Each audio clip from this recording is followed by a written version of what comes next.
Football ইতিহাসে Argentina মানেই আবেগ, উন্মাদনা আর সাফল্যের এক অনন্য নাম। নীল সাদা জার্সির এই দলটি উপহার দিয়েছে বিশ্বের অন্যতম সেরা দুই footballer Diego Maradona, Lionel Messi. তাদের হাত ধরেই বিশ্বকাপের মঞ্চে তিনটি সোনালী তারার মালিক হয়েছে আলবিসেলেস্তারা। তবে আর্জেন্টিনার এই গৌরবগাথার আড়ালে দুই বিশ্বকাপ নিয়ে আছে তুমুল বিতর্ক।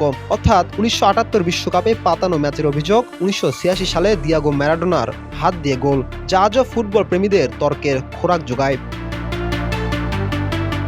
১৯৭৮ সাল নিজেদের মাটিতে বিশ্বকাপের আয়োজন করেছে আর্জেন্টিনা। ফাইনালে উঠতে দ্বিতীয় পর্বের শেষ ম্যাচে পেরুকে অন্তত ৪ গোলের ব্যবধানে হারাতে হতো স্বাগতিকদের।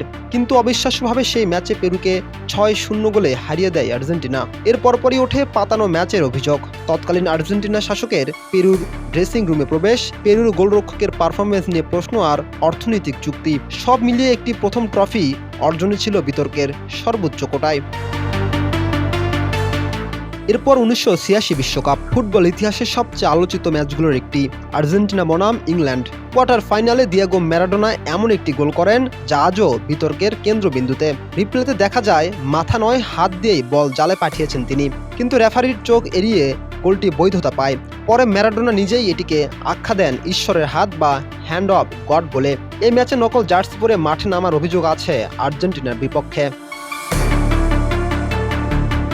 অন্যদিকে ২০২২ বিশ্বকাপে লিওনেল মেসির নেতৃত্বে তৃতীয়বারের মতো বিশ্ব চ্যাম্পিয়ন হয় আর্জেন্টিনা।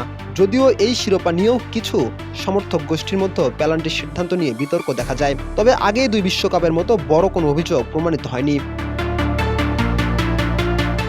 তাই প্রশ্ন থেকেই যায়, আর্জেন্টিনার বিশ্বকাপ ইতিহাস কি শুধুই গৌরবের, নাকি সেখানেও বিতর্কের একটি অধ্যায় রয়েছে?